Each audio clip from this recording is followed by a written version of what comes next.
बिल्कुल, और ये तस्वीरें हम लगातार दिखा रहे हैं। जो बीजेपी की महिला कार्यकर्ता हैं वो प्रदर्शन करते हुए और पुलिस वहां से उन्हें हटाते हुए डिटेन करके लेकर जाया जा रहा है बीजेपी के इन कार्यकर्ताओं को। ये बड़ी संख्या में महिला कार्यकर्ता, जिसमें बीजेपी की बड़ी महिला नेता भी मौजूद हैं, वो भी नजर आ रही हैं। और इस बीच अब आपको लेकर चलते हैं देश भर में ये डॉक्टर्स की जो हड़ताल है उसका क्या असर देखने के लिए मिल रहा है। जेपी त्रिपाठी हमारे सहयोगी रायपुर से इस वक्त मौजूद हैं, जरा उन्हीं का पहले रुख करते हैं और जानते हैं आपके आसपास जो डॉक्टर्स हैं हाथ में बैनर पोस्टर लेकर तैयार हैं, क्या मांग कर रहे हैं।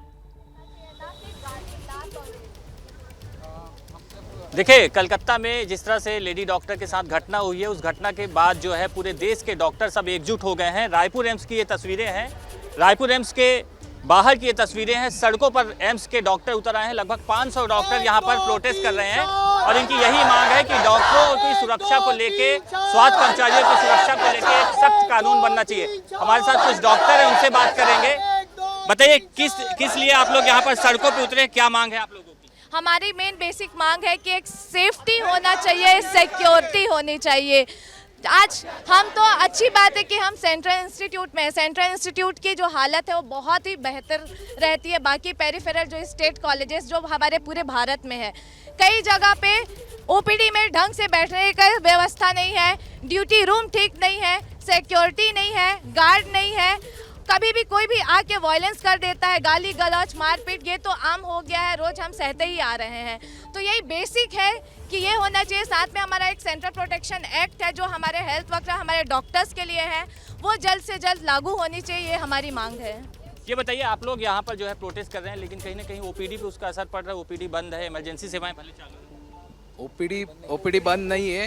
जितने मॉर्निंग के रजिस्ट्रेशन थे, जितने पेशेंट्स एक्सेप्टेबल होते हैं मॉर्निंग आवर्स में, वो सब एक्सेप्ट करके ओपीडी में देख लिए गए हैं। ठीक है, इमरजेंसी सर्विसेज हमने हालांकि शुरू रखा है। ठीक है, इमरजेंसी सर्विसेज लागू है, लेकिन ये साथ ही साथ हड़ताल भी डॉक्टर्स की देश भर में देखने के लिए मिल रही है। दिल्ली के आरएमएल अस्पताल, हमारी सहयोगी निधिश्री मौजूद है और उनके साथ वहां पर डॉक्टर भी मौजूद है। पहले तो फोडा की तरफ से वापस ले लिया गया था रेजिडेंट डॉक्टर्स ने हड़ताल, लेकिन अब एक बार फिर से उनकी तरफ से भी हड़ताल की बात कह दी गई है। अभी की क्या स्थिति है निधि?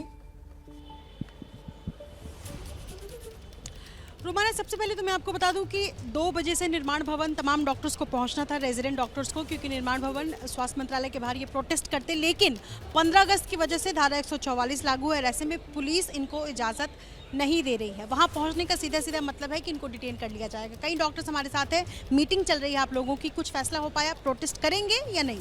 अभी आरडीए लोगों की, हमारे कॉलेज के आरडीए और अदर कॉलेज के आरडीए की मीटिंग चल रही है। अभी ये डिसीजन नहीं हुआ है कि अभी मतलब आगे क्या करना है। अभी जो मीटिंग के बाद जो भी निर्णय आएगा आप लोगों को बता दिया जाएगा। कुछ सुझाव दिया गया कि जंतर मंतर एक जगह ऐसे में आप लोगों के लिए बनता है जहां पर आप प्रोटेस्ट कर सके, तो ऐसे में क्या वैकल्पिक जगह वो चुन सकते हैं और क्या उतनी ही संख्या में डॉक्टर्स पहुंचेंगे? आज समय तो कम है आप लोगों के। मैम, जैसे पहले था लोगों से वर्बल था, उन्होंने पहले ही कहा था कि मुश्किल है, लेकिन अभी खुद एसएचओ सर यहाँ चल के आए नॉर्थ एवेन्यू के, और बाकी पुलिस ऑफिशियल से भी बात चल रही है।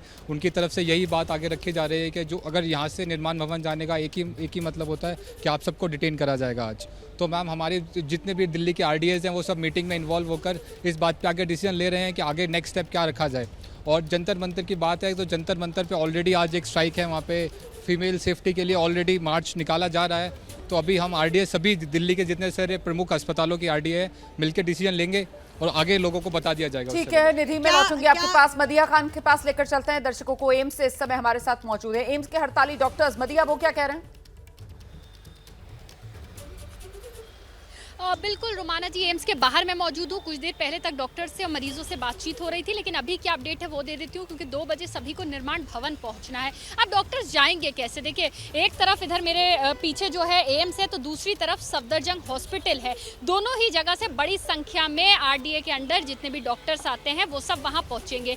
लेकिन क्योंकि इन लोगों के पास परमिशन नहीं है पुलिस की, तो अब देखना ये होगा कि आखिर डॉक्टर्स वहाँ पहुँचेंगे कैसे।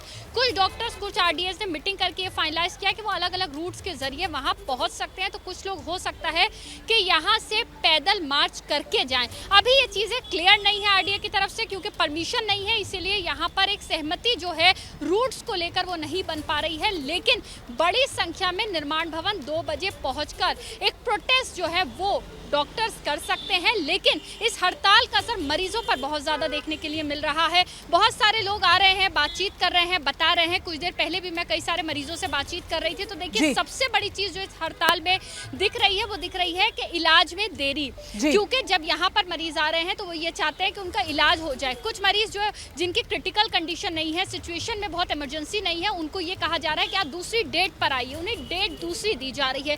तो कहीं ना कहीं हड़ताल बड़ी होती हुई दिख रही है एक तरफ डॉक्टर्स की, तो दूसरी तरफ उसका असर पूरी तरह से मरीजों पर होता हुआ देखिए दिख रहा है। खमियाजा तो अब यकीनन इसका समाधान मरीजों को क्या भुगतना पड़ेगा। बहुत शुक्रिया आप सभी का ये तमाम जानकारी दर्शकों तक पहुंचाने के लिए। तो कुल मिलाकर कोलकाता कांड, जिसको लेकर सियासी बवाल भी है, जिस पर डॉक्टर्स की हड़ताल भी है और जिसकी जांच को लेकर अभी कई सवाल भी है।